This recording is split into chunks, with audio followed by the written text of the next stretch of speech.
bienvenue dans ce nouvel épisode. Je sais que j'ai disparu pendant 3-4 semaines là bientôt. Pour celles qui me suivent sur Instagram, sur ma page perso, Fatiguerant d'ailleurs, si tu n'es toujours pas abonné, n'hésite pas à t'abonner. Ou sinon sur ma page du co-podcast Femmes Fortes en Vue, que je suppose que vous la connaissez déjà. Vous savez que j'ai disparu parce que, bon, de 1, mon fils s'est brûlé, donc j'ai dû le garder pendant 2 semaines à la maison pour faire ses soins. De 2, il y a eu le séisme au Maroc et malheureusement j'ai perdu des membres de ma famille. Donc voilà, j'étais clairement... Je rigole mais parce que j'ai pas envie de vous infliger des bad vibes. Comme je vous ai dit, ma page c'est uniquement good vibes. On est là pour un peu oublier un peu le quotidien et être là en mode chit-chat entre filles. So, voilà, vous savez pourquoi j'ai disparu, mais là je reviens, je vais mieux et je reviens avec des contenus. Je sais pas si vous l'avez écouté ou pas, mon dernier épisode de la semaine dernière, que j'avais filmé il y a longtemps d'ailleurs, mais que malheureusement j'ai pas pu partager parce que du coup au moment où j'allais faire le montage, c'était arrivé au moment où mon fils a eu son accident. Donc voilà, c'est pas une excuse, mais voilà, excusez-moi, j'arrive pas encore à trouver une bonne organisation avec... Voilà, tout ce que je suis en train on va dire entreprendre, même si c'est un gros mot, parce que voilà, c'est vraiment un plaisir pour moi de faire du podcast, contenu sur YouTube, n'importe quelle plateforme. En fait, voilà, ça me fait revivre ces plateformes. Ce que je voulais vous dire, c'est que l'épisode parle de comment on prépare la rentrée. Ou plutôt comment se préparer pour la rentrée. Voilà, je vous avais déjà demandé si je le partage ou pas parce que du coup c'était pas le bon timing même si ça tombait 2 semaines après la rentrée. Mais voilà, mais il dit ok, ça vous dérange pas, ça vous convient même. Donc voilà, je l'ai partagé. Donc celles ou ceux qui l'ont pas encore écouté, je vous suggère d'aller l'écouter. Là, je vous le mets dans la barre de description. Je pense que ce serait plus simple.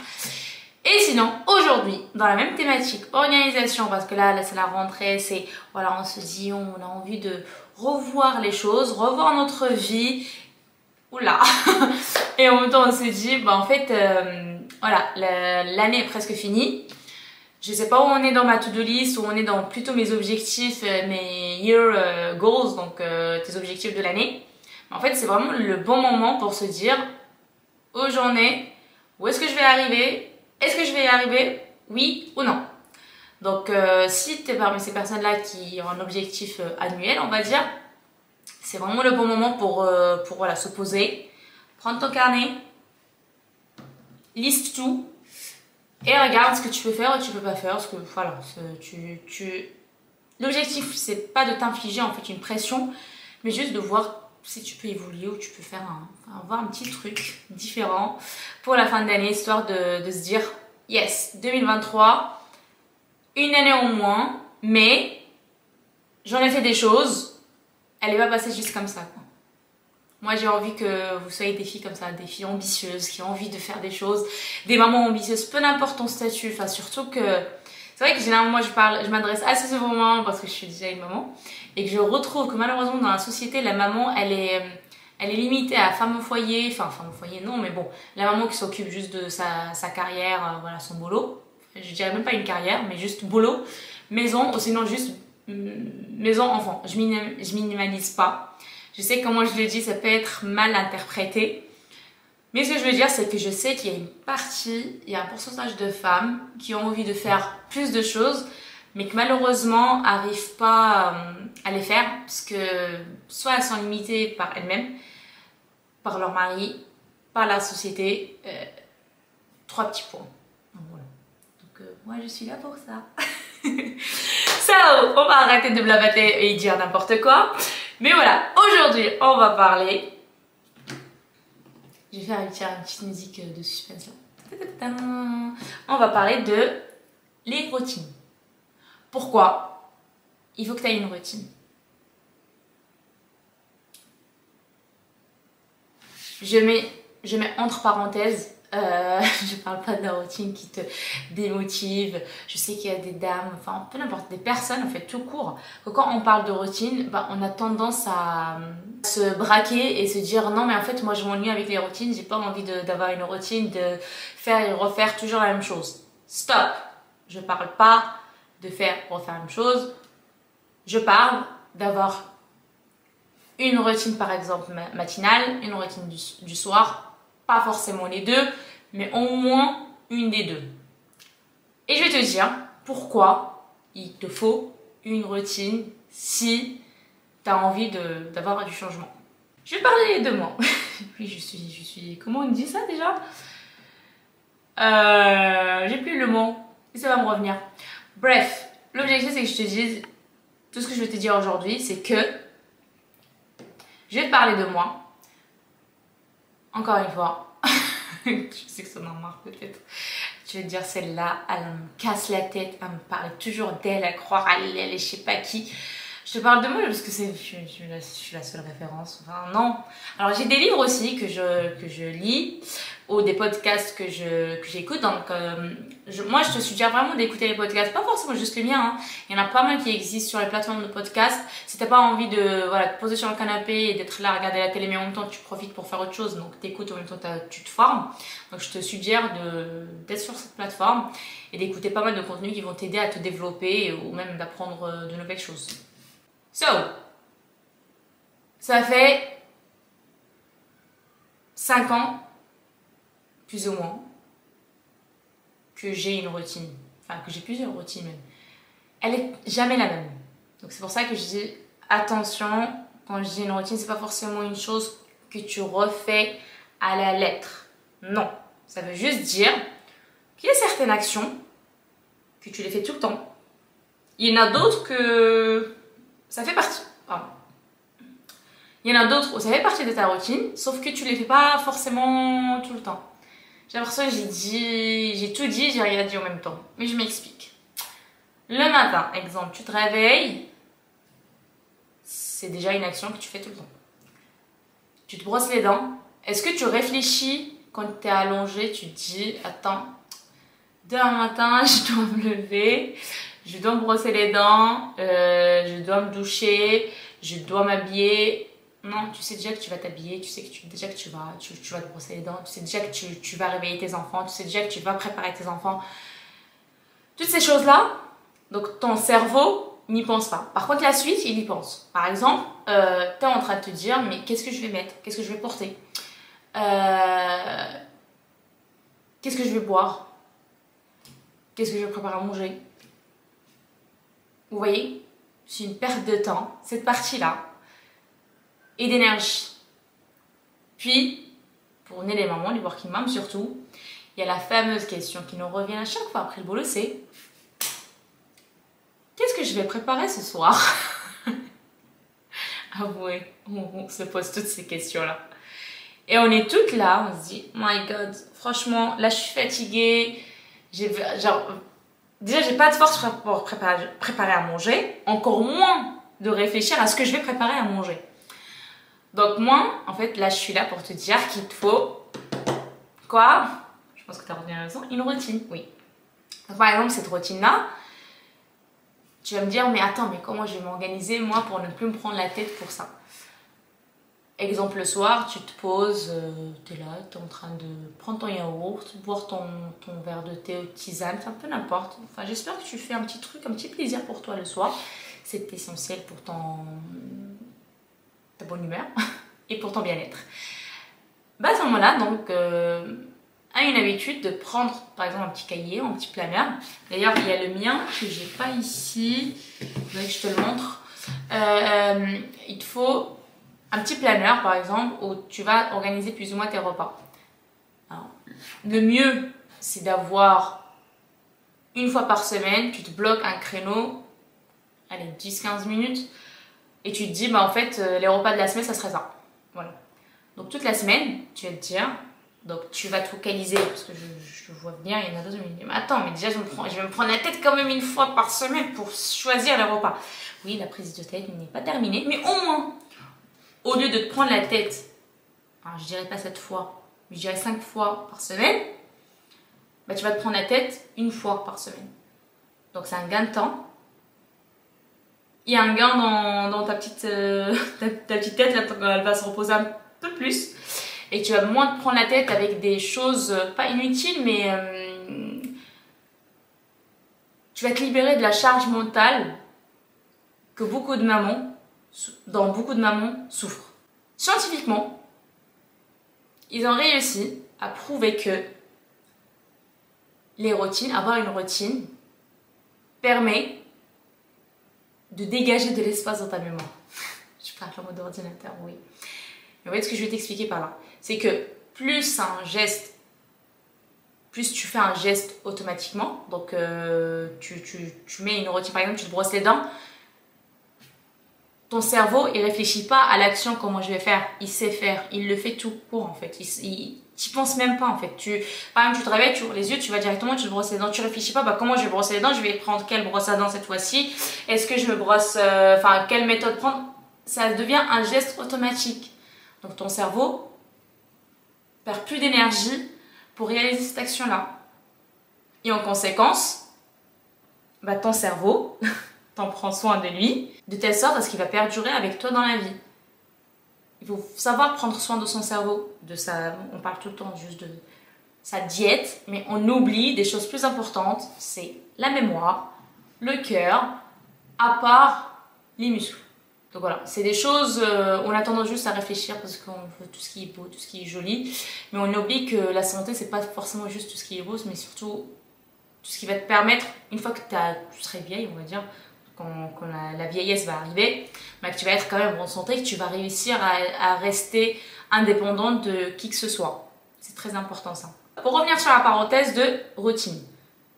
Donc les scientifiques ont prouvé que plus un geste devient automatique, plus ça libère de l'espace dans ta mémoire, plus tu augmenteras la durée de vie de ta mémoire. Donc des fois tu vas me dire que en fait, par exemple, tu cherches sur internet, sur YouTube, tu retrouves plein de routines qui existent. Et tu vas me dire, en fait, je m'y force pendant une semaine, mais au bout d'un moment, je lâche prise parce que j'arrive pas. Alors déjà, de 1, c'est parce que déjà la routine, peut-être qu'elle n'est pas adaptée à toi. Donc la routine, chacune ou chacun a une routine qui est complètement différente de l'autre. Et aucune n'est mieux que l'autre, parce que chacune est adaptée en fait avec la personne. On n'était pas tous pareils, donc c'est normal que les routines ne soient pas tous pareilles. De 1, de 2, c'est pas moi qui dis, c'est les scientifiques qui disent que si tu veux qu'une action devienne une habitude ou qu'elle devienne surtout un geste automatique réalisé par le corps humain, il faut être assidu pendant 3 semaines. Une fois que tu répètes l'action pendant 3 semaines, elle devient automatique et du coup, ça ne te prend plus la tête et tu le fais automatiquement. Exemple, tu veux te réveiller à 5 h du matin, il faut que tu te réveilles à 5 h du matin tous les jours pendant 3 semaines. À ce moment-là, ton corps va s'y habituer et ça va être automatique en fait. Au bout d'un moment, tu n'auras même plus besoin d'un réveil, que ton cerveau de lui-même, il va se réveiller à 5 h du matin. Big disclaimer, ça ne veut pas dire que si tu te couches à 3 h du matin, que ton cerveau va se réveiller à 5 h du matin. C'est possible scientifiquement.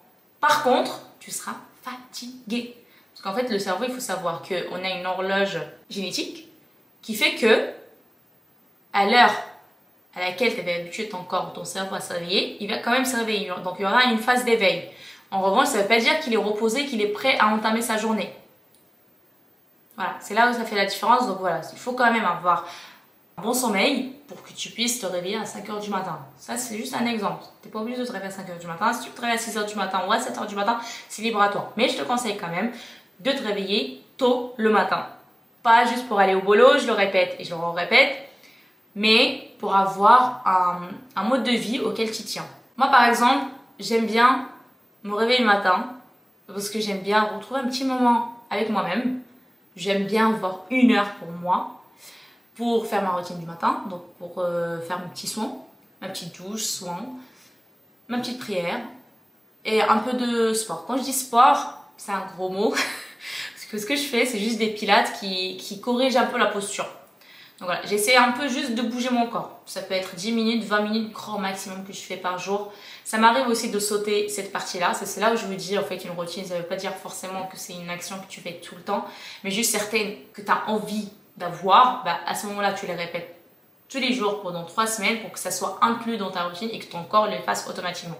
Par exemple, maintenant, moi, le matin, j'y réfléchis même pas, je fais directement mes soins. Enfin, ça me prend même plus du temps, en fait. Je me maquille directement, en tout claqué, je mets 30 minutes, je suis prête.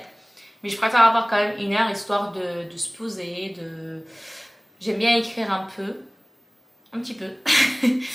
Voilà. je parle un peu de ma routine en même temps parce que voilà, c'est ce qui m'aide un peu à voir, à visualiser les choses. C'est un petit moment pour toi qui va te permettre en fait de mettre les points sur les i. Donc soit sur tes relations, ton avenir, peu importe en fait. C'est vraiment ce que tu veux en fait. Il faut se dire que c'est comme une sorte de petit rendez-vous avec toi-même où tu te libères un peu de temps pour toi-même. Donc c'est là où il y a l'avantage aussi de la routine, c'est que ça te permet de te libérer pour toi-même.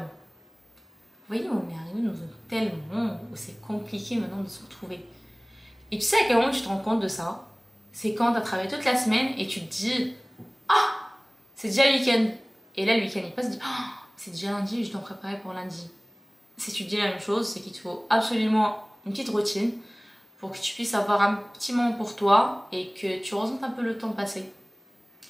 Je ne sais pas si vous avez déjà entendu du mode de vie qui s'appelle slow mode. Ça veut dire c'est un mode de vie au ralenti. Dites-moi en commentaire si vous connaissez ou pas. Si vous ne connaissez pas, peut-être je ferai une petite vidéo. Sinon, je ferai la réponse en comments. Voilà. Donc, je pense que j'ai assez résumé sur l'importance de la routine, que ce soit matinale ou du soir. Comme je l'ai dit, le corps, il en a vraiment besoin. Il a besoin d'une routine. Peut-être des fois, psychologiquement, on n'a pas envie de répéter les mêmes actions. Mais il faut se dire des fois qu'il y a certaines actions qu'on a forcément envie d'avoir, mais que ça ne fatigue de les faire. Bah, du coup, à ce moment-là, si tu te rends compte que tu te retrouves dans cette phase, bah, dis-toi qu'il faut l'inclure dans une routine pour que ça soit un geste automatique, que tu ne te prennes plus la tête pour le faire.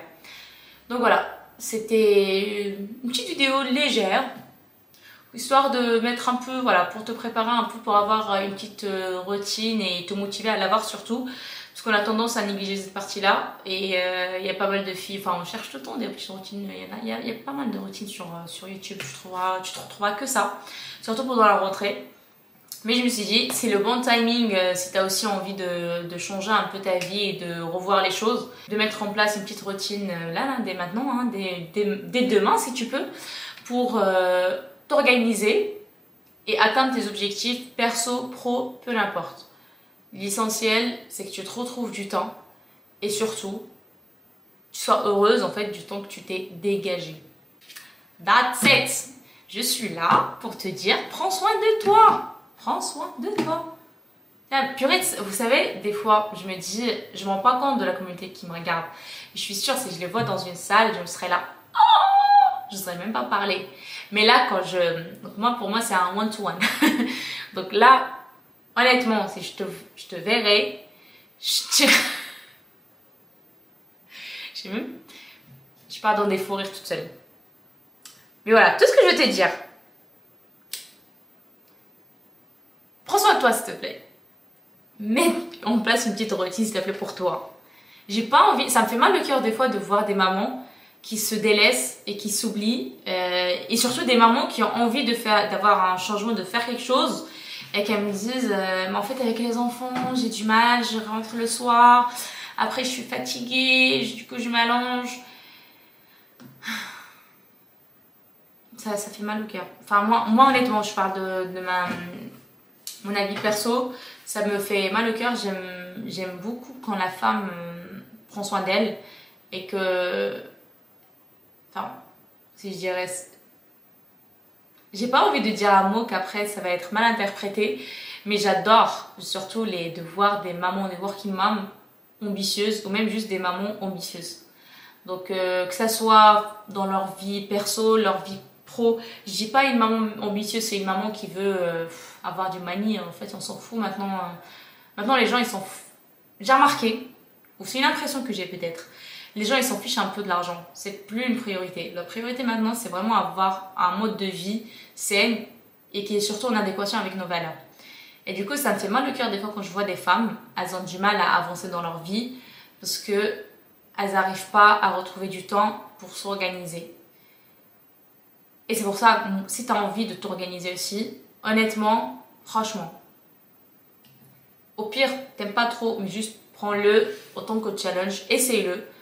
Pendant une semaine ou 2 semaines, mets-toi une petite routine. Le matin, par exemple, pour te faire tes petits soins, 1 heure le matin. Allez, au lieu de te réveiller à 7 heures du matin pour les enfants, réveille-toi à 6 heures du matin et regarde ce que tu vas faire avec 1 heure de temps pour toi. Le soir, pareil. Le soir, pareil. Au lieu d'aller te coucher directement, ou rester sur Netflix, YouTube, peu n'importe, une fois que tu as couché les enfants, bien sûr, moi, quand je vous parle de working mom, je vous parle, vous, en tant que femme, je parle vraiment de la phase après, une fois que vous vous êtes déjà occupé de votre foyer. Bah, regarde ce que tu peux faire pour changer ta vie, pour évoluer. Je sais pas, moi, tu as envie de perdre du poids. Bah, dis-toi, une fois que tu as couché les enfants, qu'est-ce que tu peux faire pour perdre du poids? Est-ce que, je sais pas moi, est-ce que tu veux sortir par exemple marcher 30 minutes? Ça peut te permettre de brûler jusqu'à 1000 calories, juste entre parenthèses. Est-ce que par exemple au lieu de ça, tu as envie de faire ta pédicure, mais du coup, voilà, tu te retrouves pas tant, tu le fais le soir. Par exemple, le lendemain, tu sais que tu vas être prise à droite à gauche, tu as des rendez-vous, nanana, mais du coup, ça te fracasse un peu dans ta tête. Bah, tu te dis, en fait, tu as déjà mis une routine en place et tu sais que déjà les repas pour les enfants, c'est déjà carré, clean, parce que tu sais déjà ce que tu vas préparer à manger, fait que la veille, ou plutôt le week-end, je sais pas moi, vendredi soir ou samedi soir, tu avais déjà préparé durant ta routine du soir, tu avais déjà préparé le menu de la semaine. Bah déjà ça, c'est un gain de temps. On se rend pas compte. Maintenant, le temps, c'est de l'argent. C'est plus l'argent qui compte. C'est le temps qu'on perd, enfin pas forcément qu'on perd, mais le temps qu'on passe avec des gens, ou qu'on passe à faire des actions qui vont rien nous apporter. Vous voyez, c'est un investissement sur soi. Donc voilà, je compte sur toi pour investir sur toi. Et pour me dire aussi surtout de me faire un retour si tu as déjà une routine, oui ou non. Laquelle? Moi je suis bien preneuse pour savoir, ça se trouve, il y en a entre vous qui a une routine. Par exemple, il y a une, moi je suis dans un groupe WhatsApp et qui a une routine déjà adaptée à son travail, ce qui est extrêmement rare. Qu'elle arrive à se réveiller à 5 heures du matin, du coup elle commence le travail très très tôt, mais qu'elle arrive à se dégager du temps, du coup elle termine beaucoup plus tôt le travail et elle arrive à se dégager beaucoup de temps pour sa famille, pour elle. Et ça, franchement, j'ai chapeau bas parce que pour quelqu'un qui arrive à faire ça, franchement, moi je suis très contente. C'est rare de trouver ça en France. Et cette dame-là aussi, elle est en France, donc elle arrive à avoir un mode de vie très sain. J'ai pas envie de porter l'œil, mais voilà, ça m'a fait plaisir de voir qu'il y a quelqu'un qui arrive à faire ça. Et voilà, donc si t'es comme elle, n'hésite pas à nous partager ta petite routine, on serait bien preneuse. Sinon, si t'as envie d'avoir une petite routine, une petite suggestion, n'hésite pas non plus en commentaire. On est là pour s'entraider, il faut pas oublier ça. On n'est pas là pour juger, pas du tout. Je suis la première, je suis personne déjà pour juger, et je suis la première, déjà si je vois quelqu'un juge d'autres, I'm so sorry, mais tu vas être bloqué. C'est là que mes chats, comme j'ai dit. Mais voilà, ce que je veux dire, c'est que je veux vraiment avoir un bon esprit, enfin un bon esprit d'entraide, et on est là bienveillante l'une vers l'autre. On n'est pas là pour s'écraser, on est là pour évoluer, pour voir la vie autrement et surtout pour avoir les bonnes vibes. On n'est pas là pour déprimer, on est là pour faire du changement. Voilà, c'était tout pour moi. J'espère que cette vidéo était un peu, vidéo audio, ça dépend de là où tu m'écoutes, où tu me regardes. Donc j'espère que cette petite vidéo, ce petit format t'a plu. Si c'est le cas, n'hésite pas à t'abonner surtout déjà, à liker et de me faire un petit retour en commentaire, ça me fait toujours plaisir. Sur ce, je te dis bye bye. Bisous.